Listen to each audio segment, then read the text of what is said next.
Good morning. You're in the loop. Every week we talk with the people who make San Antonio a better place to live. Thanks for joining us in the loop. Here's your host, Milton Glick. And welcome to In the Loop. I'm Milton Glick, and that's exactly what we do. We get you caught up with the people and the organizations that make San Antonio a better place to live. And we have a great guest today as we talk to the folks from Guide Dogs of Texas. We haven't talked in a long time, so this is real exciting. And I'm going to welcome right now Katelyn Grun. She is the Philanthropy Manager of Guide Dogs of Texas Incorporated. And we're going to talk about the organization, and then we're going to talk a little bit because she's got a doggy in training up here with us on the interview. And we're going to talk a little bit about all the things that they can do because it is amazing. It is, I mean, it's mind-blowing. So, okay. So, Katelyn, do me a favor. Well, welcome to In the Loop. Thank you. Yeah, get a little closer to the mic, if you will. Okay. There you go. And then, all right, give me the mission of Guide Dogs and maybe a little bit of the history, too. Okay, so Guide Dogs of Texas was established in 1989, so just over 36 years ago on Valentine's Day, which is a really fun fact that I like to share. And our mission is to enhance the freedom, independence, and confidence of Texans living with blindness and visual impairments through the provision of high-quality guide dogs. So our one mission is to serve Texans through the use of a guide dog. And we only serve Texas residents, and we're based here in San Antonio. So tell me a little bit. So I know they're guide dogs, and actually what's really cool is when I used to live in Monte Vista, we y'all must have had people walking the dogs then because every day we would see them. Yes. So tell me a little bit about who's eligible. Who are you helping? Okay, great. So as I mentioned, Texans who are blind, and what that means is anyone who is a Texas resident and is legally blind or visually impaired according to their doctor. And then also they have to have some level of mobility and comfortability with orientation and mobility of streets and navigating their community. So we want to make sure we're enhancing someone's mobility and not necessarily if someone doesn't leave the home and then we're giving them a dog and then the dog's not able to work the work that they've been taught. We want to make sure somebody's already out in the community and we're just making that navigation a little easier. And now we'll switch to what I was talking about. And then what dogs are eligible? Oh, what dogs are eligible? No, you answered the question I asked. Oh, good. Okay. But the dogs. Tell us about the dogs that I used to see walking down the street. Yeah, of course. So all of our dogs are purpose-bred through our program. So they are typically 100% Labrador Retrievers. Some of them have some Golden Retriever mixed in. It's pretty rare. But for the most part, Labrador Retrievers. And they're bred through, we're a part of the International Guide Dog Federation. So some of our dogs have been bred through studs and breeding moms from other countries in the world and generations and generations and generations back that we're tracking. So all of them are purpose-bred to work and not necessarily be a guide dog, but purpose-bred to be a working dog. Okay. And why just labs? Oh, that's a good question. So I'm not the dog guy, right? So I'm going to answer this the best way I know how. And it's basically Labradors have a really good temperament for training. They're very food motivated, so they're easy to train because of that. And then also they're one of the few breeds that cares a lot about the person they're helping, but is able to tell them when they're wrong. And why that's important is if you're crossing the street and someone who's blind says, "Hey, Trudy, forward into the street," and there's a car coming, Trudy's going to say, no, we're not going forward. I love you, but no. And a lot of dogs really struggle with that. They say forward, okay, forward, and then, that could be catastrophic. So Labradors are really unique in that way that it's they're able to be disobedient, but in a loving way. So that's a good way to put it. Yeah. All right, so we'll talk about. We're going to go back to that in a second. But as we keep talking, I want folks to know if they want to learn more about Guide Dogs of Texas. What do they do? Where do they go? Perfect. Good question. Okay, Thank you. So you can go to our website, guidedogsoftexas.org, at any time. We have information about getting involved as a volunteer. Mm-hmm. If you'd like to raise a puppy for us, all of our puppies are raised in volunteer homes at no cost to the volunteer. And also, if you're interested in making a donation, we are a nonprofit, so you can do that on our website as well. Okay, so you talked a little bit. So the website again, you get to say it twice. Guide Dogs of Texas, Texas spelled out, Okay. .org. .org. Guide Dog of TEXAS.org. Okay. Yes. Now let's talk a little bit about, because you mentioned it. What does I want to make sure I ask this question correctly. Yeah. What are some of the things that Trudy, our sample guide dog here, our spokes dog, will do for people? You mentioned going across the street. What kind of freedoms do the dogs give to the people they help? Absolutely. That's a great question. So, for most people who are blind or visually impaired, they either use a mobility tool like a cane or maybe someone who walks with them and helps assist them. And so what the dog does is, one, allows them to be more independent and not reliant on maybe a spouse or a friend or a parent.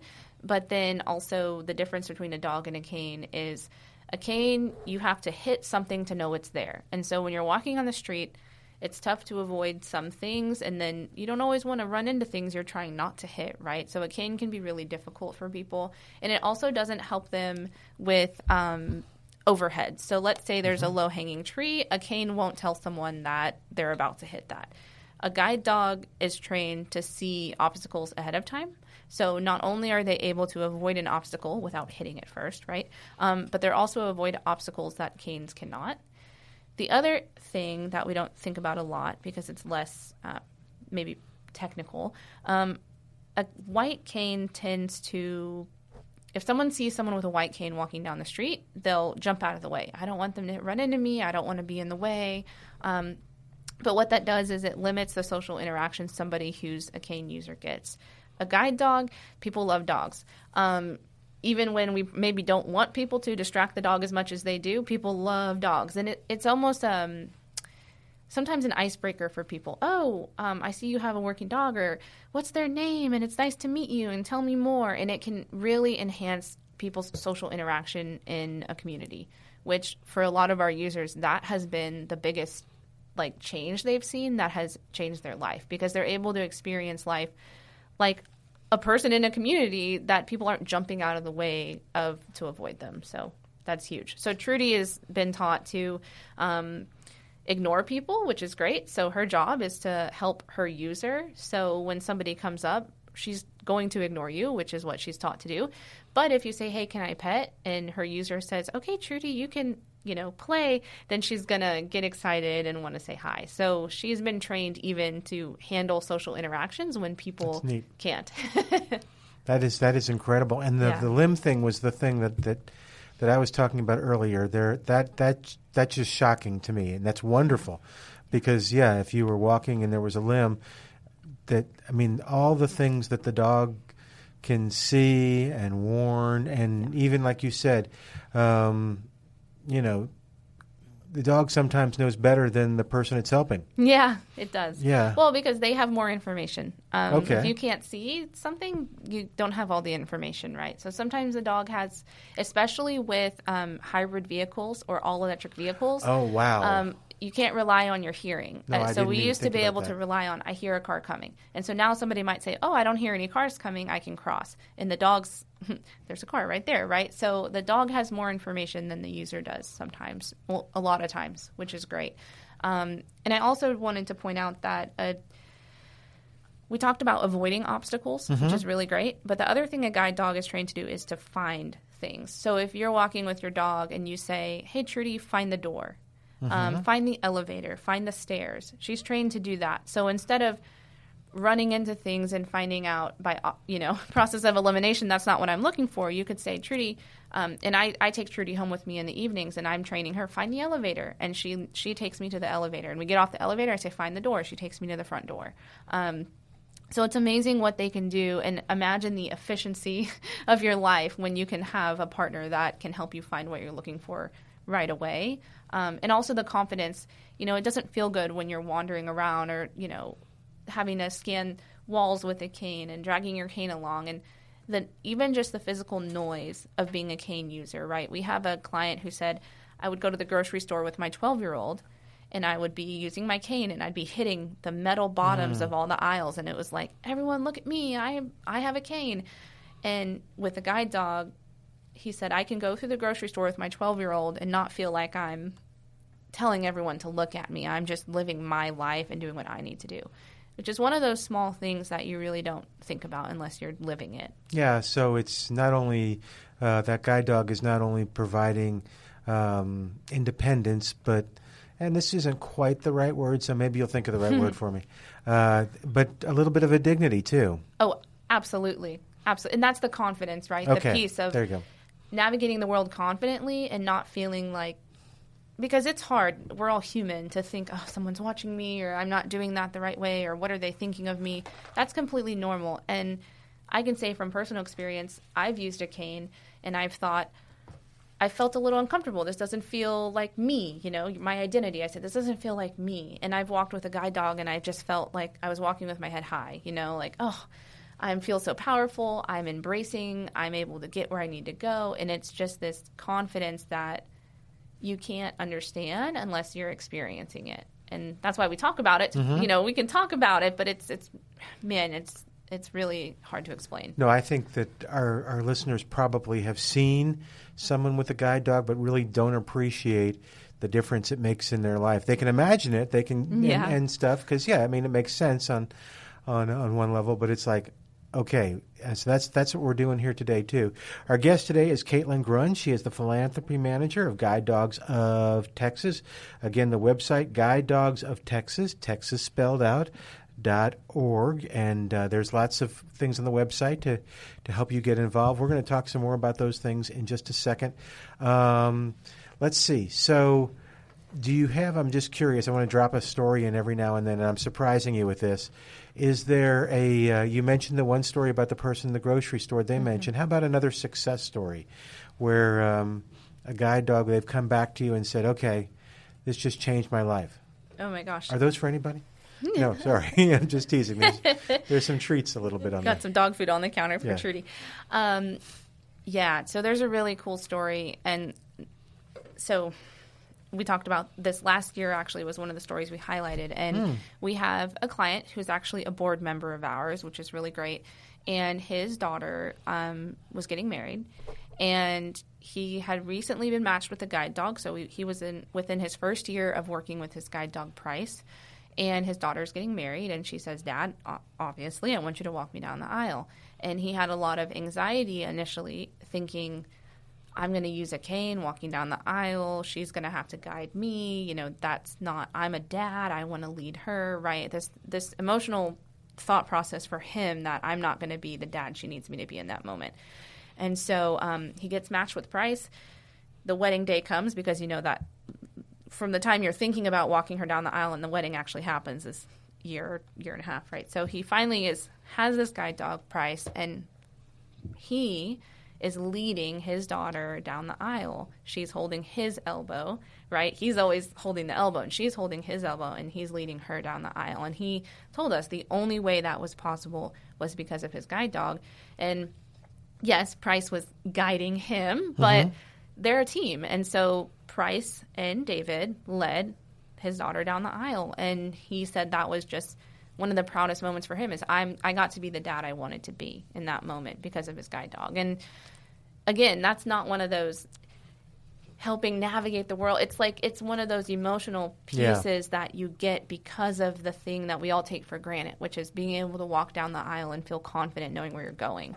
And that's a really good story. And the photos from that are just, of course, bet. Any wedding photo is great, but it's a really good photo. So that is so cool. Yeah. So, okay, how long does it take? So Trudy's in training. How long from the time of puppyhood to being a guide dog? Great question. So, like I said, most of our dogs are born with us, and we actually start training at 3 days old. Oh, my goodness, so, really? Yeah, so we talked about volunteering. One of our most exciting volunteer opportunities is between 3 days old and 8 weeks. We have volunteers come in twice a day, 7 days a week, to play, socialize, but play with the puppies. And so you can find that on our website as well to volunteer if you're interested in that. But anyway, so we start at 3 days old, and it takes about 20 months, I would say 16 to 18 months before they are ready to be matched with a client. Once they're ready to be matched with a client, they train for 2 to 3 weeks with that client, and then they're off to the races. So really, they're just under 2 years old when they're really start working. However, we do provide support through the lifetime of the dog match. So we are there supporting the client and the dog through their entire working career, and then even into retirement. We counsel through retirement and through, getting the next guide dog if that's what the client needs. So it's a lifelong journey for us with our clients. When do the dogs retire? Typically at 10 or 11. Okay. That's the standard. So they'll get 7 to 9 solid working years with the client. And really it's up to them. They tell us. So when they're not excited to go out anymore, you're really having to motivate them just to put their harness on.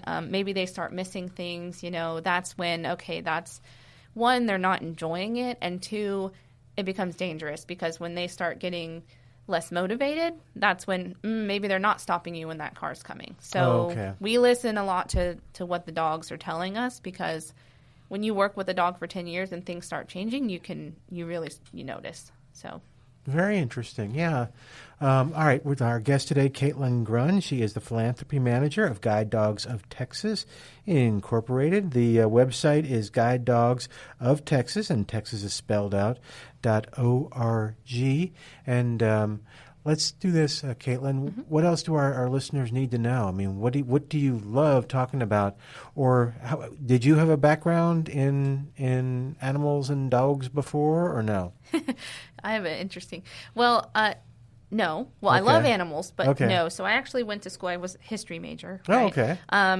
Got a master's degree in educational leadership. Didn't use any of it, of course, as anyone most people with a history degree. But I started working at a nonprofit university, and I realized I really like nonprofit work, but I wanted to learn more about different missions. And so I actually am legally blind myself. I started losing my vision when I was 7. Oh, wow. And so I learned about Guide Dogs of Texas when I was 7. My mom started Googling, support for people who are blind. And, I wasn't old enough to get a guide dog at that point, but I knew about Guide Dogs of Texas, and my mom donated, and we'd get the postcards in the mail with pictures of puppies and stuff, right? So when I started thinking what mission I wanted to support, I thought, what are the odds that Guide Dogs of Texas is hiring for this very specific position? And they were. So it felt a little fated. And so I applied. I said, I don't know if I'm qualified, but I'm going to apply because I really want to do it. And I wrote a note and I said, hey, I might not be the right fit for this, but I'll do anything to be a part of your team. And I got to interview, and I ended up getting the job. So really interesting how your life will bring you back to things. And for me, my job is to spread the word about how important our mission is. And I know how important it is because I've been on the wait list. And I've been on the wait list with guide dogs for a little under 3 years, and I've worked there for a year. So I was a applicant before I was an employee, and so if anyone can explain the benefit and the impact of a guide dog, it's someone who uses one. So I think that's what really motivates me to spread the word, and I think that helps my insight sometimes on the emotional piece of the guide dog, because it's easy to explain all the cool stuff they do, but it's hard to explain the feeling that the dog helps you and the companionship the dog helps you with. Now let's talk, because you brought up the fact that you're on the waiting list for 3 years. What is the waiting list and what is the need? Because I want our listeners, because we're gonna bring up how they can support you, how they can help you. I think they need to know too a little bit about what the need's great. It is. So we are the only accredited guide dog school in the state of Texas, and we serve Texas residents only, which, is a lot of residents. So statistically speaking, there's over 750,000 Texans who are considered blind or visually impaired in the state. So that's the need, right, quote unquote. We are one school, and our average wait list is 2 years, which is pretty normal nationally. So even bigger schools that are putting out 1,000 dogs a year, people are waiting 2 years on average. So that's pretty normal. But we're, like I said, we're one school, and we currently are graduating about 6 guide dogs a year. Oh, my goodness. Okay. Right. For the entire state of Texas. So you can imagine that's barely one dog for every major city, a year. And that's because it costs a lot of money. By the time a dog is ready to be matched with a client, we've spent about $70,000 on their development. And so it really is the more funding we have, the more dogs we can raise and train. But it's a lot of money. So I can't say it enough. It's a lot of money, and we really do get that. And part of that is some of the dogs don't make it to being a guide dog because guide work is agreeably the most difficult type of work a dog can do. But because we put so much money into the dogs and so much effort and love, we do re-career dogs to other services when possible. Oh, interesting. Yeah. So this year at graduation, we celebrated 2 dogs that went to Seizure Alert. And so they're supporting families in San Antonio who have either their children have a seizure disorder or they have a seizure disorder. And so that way, all of our donors' money, all of our volunteers' love went to this dog, and they're still serving someone in need at no cost in Texas. So we really make an effort to make every dog make an impact because we know how much goes into each dog. We'll use that as a segue here. What can our listeners do if this story touches them and they want to help? Just like you knew about it and you wanted to be a part of it. What can they do to help? Yeah, there's a lot of ways to get involved. So we're a nonprofit, so donating is a really great way to support our mission. Like I said, our dogs cost a lot of money. It takes a lot to raise them. If a financial donation is not the best fit, we also rely a lot on volunteers. And so every puppy, once they turn 8 weeks old, they live with a volunteer until they're about 14 months old. So if loving puppies and training dogs is more up your alley, we're always looking for puppy raisers. We're also always looking for people we say puppy sitting. And so when our puppy raisers need a break, we have puppy sitters on call, which is a really fun one because, you can have a really cute puppy for a few days and then give it back to someone else, which is my favorite thing to do. And then also if you have ideas or maybe you're a part of a church group or a Girl Scouts group, or there's a civic group that you're a part of, and you think this would be a really fun charity to host an event for. Maybe we can do a fun wine night and invite all of our friends and just tell people about the mission. Those type of things really go a long way for us. The more people who know, one, the awareness for guide dogs in general, to people to know what a guide dog is and how it helps people, but also you just never know who the story's going to touch and the impact that even people in your network can have on us. So yeah, and then you brought up church groups. There may be someone, this may be an introduction to something they didn't know about, or they may have someone in their world who could use a guide dog, and now suddenly, right. And do y'all do speaking if they want you to come and kind of teach people about? Absolutely. Okay. Yeah. So our CEO has been a guide dog mobility instructor for 30 years. He has a master's degree in orientation and mobility, and he's certified to teach what they call blindness sensitivity training, which is essentially just some, etiquette and maybe just interacting. We always kind of joke, it's like, this is so eye-opening, right? Blindness sensitivity is eye-opening, but that's the best word for it because you don't think about what it's like to navigate the world. Or to help somebody else navigate the world. So we do a lot of speaking about who we are, about the blind community in general, and just advocating for the more people who know, one, how to interact with people and how to interact with dogs. And because we can teach the dog to be the best guide dog they can be, but if every person on the street is waving them down and trying to distract them, it's going to be really hard for them to do their job. So the more we can teach people about what we're doing here is going to help our clients. That's very cool. Okay, so they can volunteer, they can donate. Is there a fundraiser that you guys do, a big one that comes up each year that they can look for? That's a good question. Yes, so there's 2. So San Antonio is a part of the Big Give, San Antonio, if we've heard of it. So we do participate in the Big Give. So if you're a Big Give donor, you can always search our page during the Big Give, and we're there. We also have basically our end-of-year Season of Giving campaign going on now. And if you visit our website, on the homepage, you'll see a picture of me and one of our puppies, Willa, and it's my story. And and there's a full video to learn a little bit about my journey as an applicant and the process that we go on and how important our donors are. So there is the active fundraiser now. And like I said, this is a great time. People are in a great mood with the holidays. So if you have a church Christmas party or something you're hosting and you want a special guest, please feel free to reach out to us. We'd love to join y'all. All right. Katelyn Grun is our guest today on In the Loop. She is the Philanthropy Manager of Guide Dogs of Texas. They can learn more on the website, I know that, which is Guide Dogs of Texas, Texas spelled out, .org, and on Facebook and on social media. And they can learn more. Before we go away now, you've got about a minute or so. What is it that you want people to know about what you do and Guide Dogs of Texas? I know that's a very broad question. Yeah, that's great. Oh, my goodness. Okay. No, I think so I think, what we do changes people's lives. And that's hard to explain. But it changes people's lives, and it changes everyone's lives around them. And everyone who works at Guide Dogs of Texas, we're a small team. There's 9 of us, and we all love what we do, and we do it because we care about our clients. And you can really feel that in the way we run our organization. And just because I said it once, but all of our clients receive their guide dogs at no cost. So we are fully funded by donations, and that's how we make what we do possible, and that's how we're able to give dogs at no cost, and we want to keep doing that. So your support means literally the world. We could not do it without supporters like y'all. Perfect. Nice job. See, I knew you could do it.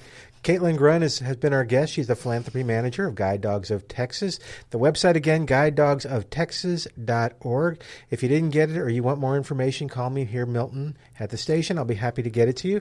We are going to go say goodbye for today, but you be sure to join us next week as we keep you in the loop. Thanks for joining us in the Loop. We look forward to bringing you next week's show with Milton Glick.